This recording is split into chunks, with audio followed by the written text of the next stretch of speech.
Welcome to Revenue Harvest, a podcast about the fundamentals of sales leadership. Did you know most sales teams don't hit their sales targets? And you can't afford to miss yours. This podcast will give you the answer to questions that will help you lead your team better, consistently exceed your sales targets, and make the most of your career. I'm your host, Nigel Green, and the whole idea behind these conversations is to learn from people who can make you a better sales leader. Let's get started. Tom, welcome to Revenue Harvest. How have you been, man? I've been well. It's been a while since we spoke, so thanks for having me on. Yeah, so since we last spoke, you have launched a new venture, SEO MBA, that has, in addition to a wonderful newsletter. What's the frequency of that newsletter? Is it weekly, bi-weekly, when you get around to it? Yeah, when lightning strikes. Somebody affectionately wrote up a list of SEO newsletters on Twitter that they liked, and they had the publish schedule next to everyone, and next to mine was just the shruggy emoji, which I think characterizes my publish schedule. I only want to write something when I have something to say, so that is pretty variable. So I was introduced to you from a podcast guest on season 1, Andrew Dumont, who's a mutual friend of ours. If you're listening, Andrew, we were just talking about you before we hit record. Miss you, Andrew. And I was really drawn to your work around the strategic independent, which was a series of posts. I think it is going to be a book if it's not already a book. And is it a book? Have you put it out there into the world for everybody to see? I have a single test print that I have on my shelf somewhere over there, but no, it's going to be a book hopefully by the end of the year. I would say it's 90% written, and you can read it all on my website, but I'm going to package it up into an actual kind of printed product and do all the things that go with that, editing and design and so on, and get that out by the end of the year. So all along, writing a book, raising 2 young children, and having a family, you launched one and then soon to be a second course on SEO. It's called SEO MBA. So that's a new venture. And I wanted to bring you into the Revenue Harvest podcast and talk to this audience, particularly around dashboards and the role that dashboards should play for the executive on a commercial team. You recently published a brilliant piece on dashboards, and you talk about what good looks like and what bad can be. And before we hit record, I said for a lot of executives that I meet, whatever they're using, Marketo, Salesforce, or whatever type of marketing or sales tech, it's always pretty.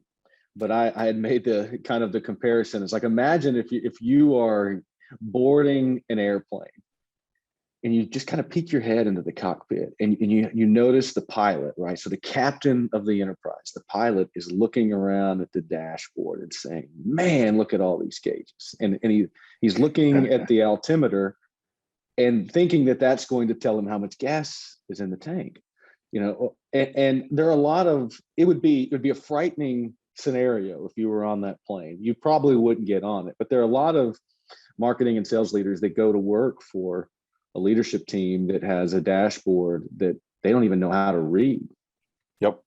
Yeah. I mean, to extend that analogy a bit further, there are probably plenty of companies, i.e. planes, that you shouldn't step foot on, at least not full time. Yeah. I think the dashboards are interesting. Like you said, every company I work with has some kind of usually pretty dashboard, and the level of insight they're getting from it is like negligible. And the most interesting thing, and the thing that triggered me to write this blog post that you read, which is when I work with an executive, and I'm usually working either with the CEO or the CMO of an organization, and I come in and I start working with them, they kind of pull me aside and they're like, I really hate the way my dashboards are running. I wish it would just report on these 3 things that I really need to know. And I'm like, okay, cool. Yeah, I can go help make that dashboard happen. I can wrangle the teams and I can get that data and I can put it in a dashboard. But the funny thing is, why didn't they already do it? Like, this is somebody who is the CMO or the CEO of an organization. Aren't they supposed to be in charge? Like, aren't they supposed to be able to do that kind of thing themselves? And so this was kind of the first part of my kind of noodling on this was, why is it so hard for them to do this? And I think that one of the insights, and this came partly out of the post that I wrote and partly out of the comments that I had with a bunch of folks after I wrote the blog post, was, I think that when you really start to measure the important things, people start to feel threatened, right? Because you're suddenly not just looking at the objective facts, right? You'll start to look at like, well, actually, how how well is everyone performing, right? It's not just about individual performance, but you're trying to ask questions about what are we doing right now? What is everyone doing? What are the things that are actually moving the needle for this business? And that's actually a little bit of a psychologically threatening question. There's a little bit of tension involved, and no matter how you try and structure it in a safe space, when you start to look at the things that matter, right, you're starting to actually cast a spotlight on, well, these things are important to the business and are really moving the needle, and these things maybe are not that important to the business and not moving the needle. And I think that unfortunately, much as companies like to talk a good game about being flexible, right, and being able to kind of like be agile and shift and move and try experiments, most corporate structures are actually very rigid, right? It's like, you're in this job, you're supposed to do this job. That job is not changing that much. It's a job that you're hired for and trained for and so on and so forth. If some dashboard tells me that your job is not that valuable, well, then what? And so I think that that was kind of the inspiration for my post, was really just like mulling on this question of why a dashboard's this tension point inside organizations.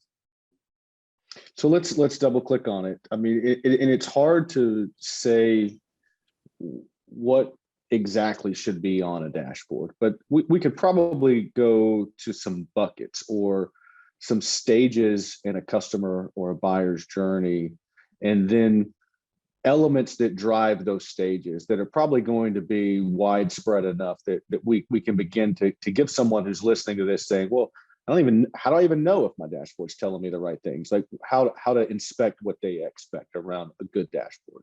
So what does it look like for you?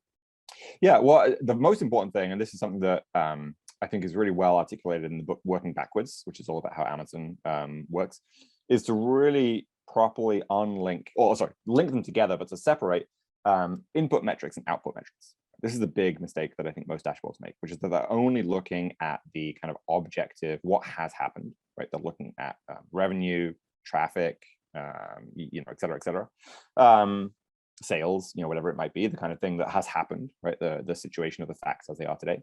And you look at that, you have some kind of fancy calculation of that over time. You have that over month over month, year over year, et cetera, et cetera.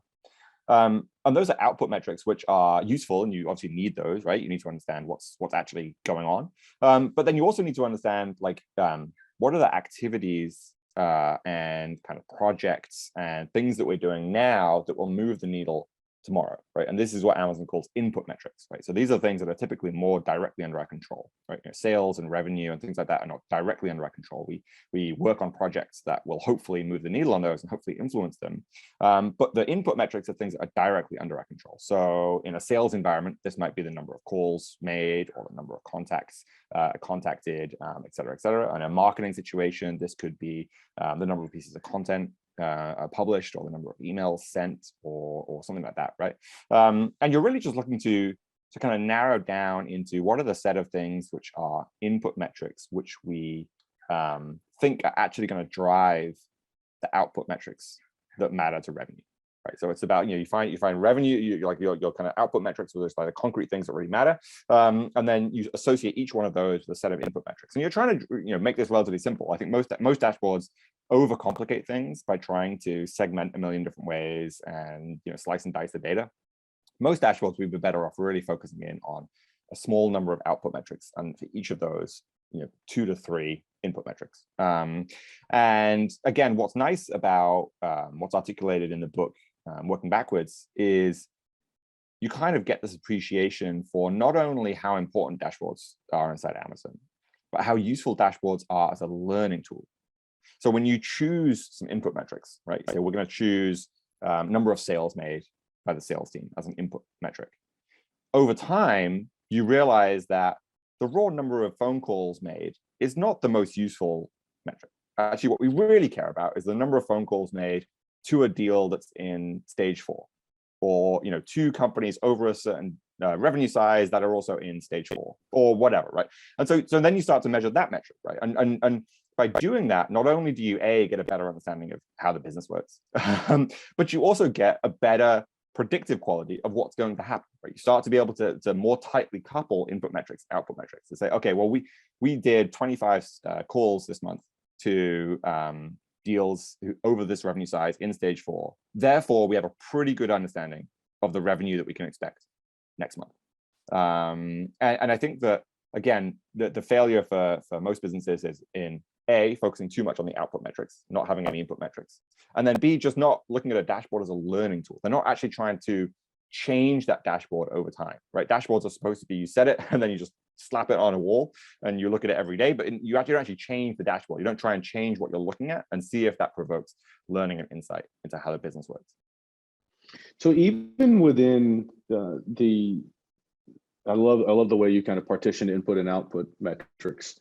I want to hear you talk a little bit about, there's a couple of things. So you and I know, and most people listening know, that the downside to those output metrics is there's literally nothing that you can do to change the values in that period or any previous period. So it's not very useful in telling you what tomorrow might be. So if that's true, and we know that to be the case, I'm wondering, are there best practices around how me as the leader begin to start looking at those input metrics and interrupt them, or in the period that is important to me, whether it be a quarter, a month, or a year, to say to my team, hey, I'm looking at this and I can already tell that something has fundamentally changed about the value of this input metric and its ability to manipulate or influence an output metric. So how do I see that as a leader? If I know that it used to be the case that it was 7 pieces of content, it was an input metric that would result in this output metric. Right. Well, there's no correlation anymore, but it could be misleading at times too. So how do you coach around how I make sense of when my output measures are not where they need to be, but my input measures are? What do I do? I mean, that is a slightly complicated question depending on the situation. I think that you've broadly speaking got 2 things to look at. You can either look internally or externally, right? And again, I'm using a kind of marketing context because that's the world that I know I'm most familiar with. You can either look more closely at your own metrics and say, well, why did these particular pieces of content that we wrote not produce the results, right? And you can do some diagnosis, some analysis, and you can figure out, oh, maybe we didn't actually follow the process, right? That's a very common situation. It's like you made the pieces of content, but actually somebody's been skipping the SEO step in the process, and therefore, we thought we were doing the right thing, but it actually wasn't getting the results we need because it turns out that the process is there for a reason, right? That's a very common situation. Is we have a process, it's just not being followed, and that's often quite a hard thing for a leader to diagnose, right? Because a leader usually looks at the team and it's like, well, the team looks really busy, and I check that the process is a good process. Therefore, everything's working fine. And then you actually go look at the details and you're like, oh, right. No one's actually following the process. That's a problem. So you look internally at like, what are the details, right? And, again, I think that a lot of leaders like to look at the macro level. They like to kind of think about the system as a whole. But in those situations, usually the most important thing is just go look at the last 5 or just go look at the actual work. Go look as close as you can at the actual raw materials. And again, in a sales environment, this might be listening to the calls directly, right? If you're using Gong or something to record them, just go back and pull up the recordings, just listen in, right? It's like I like to think of Gong in particular as a kind of game tape, right? It's like the first thing is like just go and watch, just go look at what happened very closely. So that's kind of the internal analysis, right? Is doing the diagnosis, looking at the game tape, trying to find the raw materials, check that the process is actually being followed.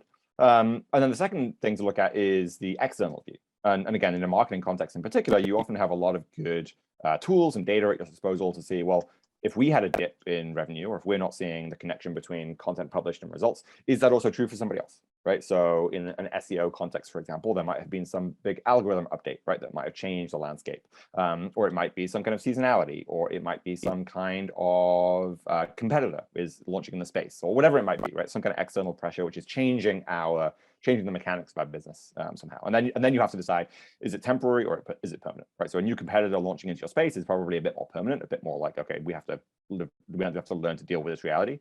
An algorithm update or a seasonality event is much more temporary, and we can say, well, let's stay the course, right? Let's trust the process, trust that we know what we're doing. We might suffer in revenue, but we're still doing the right things, right? The things that we're doing are still the right things to be doing. But I think that's kind of the first step, is to look at the interior and the exterior. Again, in that kind of pilot analogy, you mentioned it's probably like, well, is the plane doing okay? And then is there a storm outside, right? Those are kind of the two things. Yeah. They're obviously linked, but yeah, the 2 things to look at. Do you ever find, Tom, because I see this sometimes in my work where I go in and I look at the dashboard and I'm like, okay, it seems to me that you've got the right input metrics and the right output metrics. But then something is just fundamentally off. There's no correlation or causation from the two.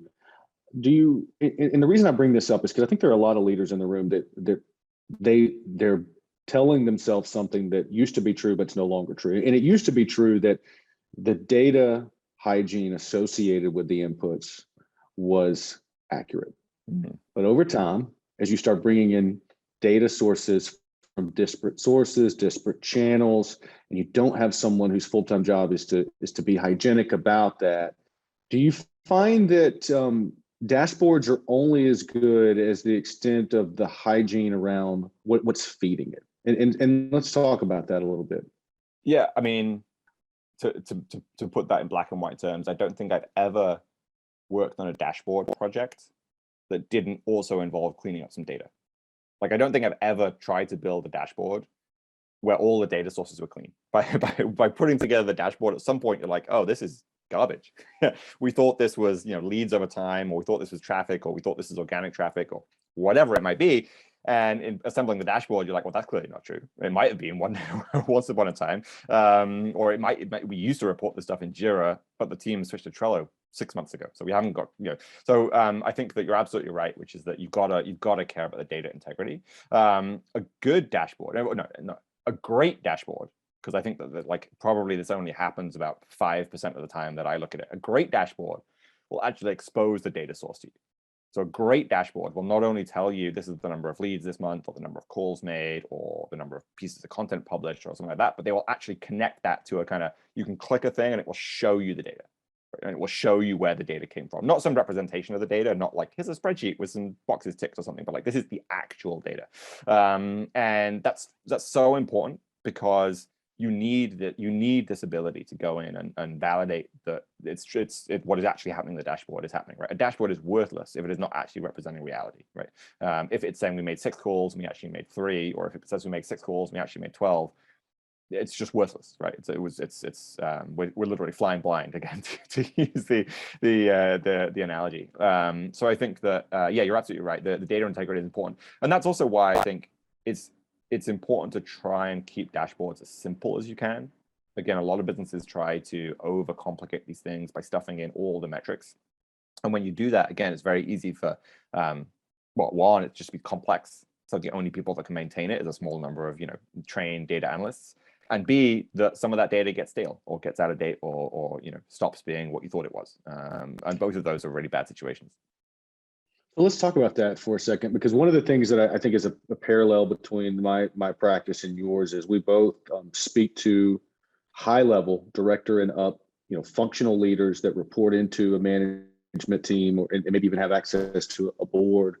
Yep. And I see a lot of what I think you're talking about, which is that functional leader, whether it's a sales or marketing, that there is so much juice on the dashboard that the board that shows up, one day a quarter, and they're trying to look at your materials 24 hours in advance of this meeting to make sense of what you've shared with them, find themselves even more confused than they were 90 days ago about what's really true and what your spin around the narrative is.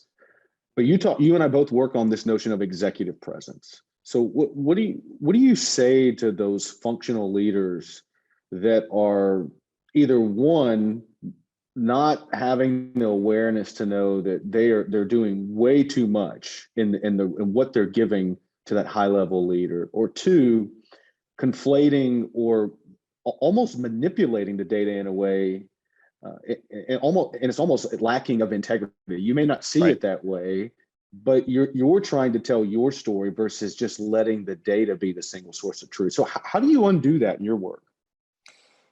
Well, yeah, I'm getting goosebumps on my arm, because that feeling is like, so that's something I encounter all the time in my work, right? Is these kind of functional leaders that don't have executive presence, or are overcomplicating their role, and the shame, the painful thing about that thing is that I can see that role, that individual, losing executive presence, losing social capital, losing access to the board or the CEO or whoever it might be. They're just going down the ladder, right? Like diminishing credibility. Diminishing credibility, exactly. And that's such a painful situation to be in. And it kind of happens without you realizing it, I think, sometimes. You know, I think that there's a few ways to kind of combat that. The first is to really take to heart this idea of input metrics that we're talking about that. And I know we just talked about that, but for one specific reason, which is a lot of times executives will overcomplicate the dashboard. They'll try and overcompensate for current results by including more current results, right? Like if all you include is revenue, it often doesn't look that great, right? That's why we're doing work. We're trying to move that line upwards, but the current line is not where we want it to be. That's why we're working. And because that line is not where we want it to be, you can't just present one bad line, right? Like you can't just be like revenue is down, full stop, right? You want to put other stuff in there to try and you know, pad it out, try and not look so but look terrible. over here, it's all, yeah, exactly. it's not And so they make a bunch of other, or the traffic is up if you look, you know, month over month seasonality, blah blah blah. You know, our adjusted back 4-week adjusted ranking data is like up 3.6%. Like they're trying to basically manufacture input metrics out of output metrics. Right? They're trying to create a narrative of what is happening out of what has happened, and that is just a round peg in a square hole, right? That just doesn't work. So that's the first thing is to really figure out is like you have permission to report on things which are not just revenue, right? You have permission to report on what you're actually doing. Report on that, and people want to see activity. They want to see what the input metrics. They want to know what you're doing this quarter to influence next quarter. So that's the first thing. And the second thing is just ask, right? Like I'm blown away by the number of times, and again, especially if you're a senior executive who has access to the CEO or the board, whoever it might be, just ask them, say, what do you want to see on this dashboard? What are the 3 most important things that you need me to report to you on? And they'll tell you, right? You go ask the CEO, it's like, what do you want to see in the report? And they'll be like, I need to know traffic, revenue, and sales, or whatever, right? Like, and you're like, great, that's the dashboard. That's the, right? Take them at their word, right? And then when they say, oh, you know what also would be nice to see? It's like, great, I'll add that too, right? But start from a sense of, you know, kind of the bare minimum, and then add on from there, rather than throwing the kitchen sink and slowly trying to strip away pieces. Because you know, it's really hard for anyone to argue that data is not important, right? If you're showing the traffic and revenue by country over, you know, source by the last 6 months, and someone's like, it's really hard for somebody to have the authority, like, I actually don't want to see that data. Like, it's kind of like, well, more data is always better, right? It's like, actually, that's not true. And so I think that you start from a kind of really stripped down perspective, and you start by asking that kind of ethnographic, like, you know, I'm just going to start with asking the stakeholders what they want, and then go from there. And this problem that you describe is, I mean, rampant in the SEO industry in particular. You know, I mean, you don't get many kind of C-suite folks who are dedicated to SEO, but the reporting done around SEO is so full of jargon and like complicated metrics and all kinds of things that are frankly just a little bit meaningless to a lot of senior stakeholders. Well, I see some of that. I mean, obviously, I don't do anything in SEO, but on the sales side, I see this. Just go back to that diminishing credibility. These mid-levels that are trying to work on the executive presence, not understanding the difference between correlation and causation. So for example, like revenue's down. Okay, well, one of your input metrics is calls.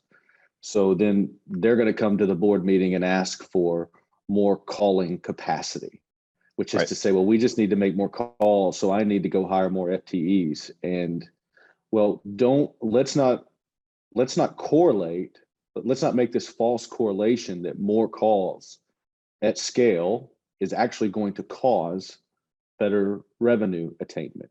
So I need you to tell me why the current call output, span of control capacity, is no longer doing what we expected it to do. And that's the piece of being one, two, I think 2 things. One, there's this, you've got to be comfortable enough in yourself and vulnerable enough to do what I call unhide the work. Okay, so it's great to have a dashboard, but it's a completely different skill set to create the dashboard based around what that senior executive wants, and then take the time to sit in front of them, explain how to read it, and then give them carte blanche real-time access to it so they don't have to go through you.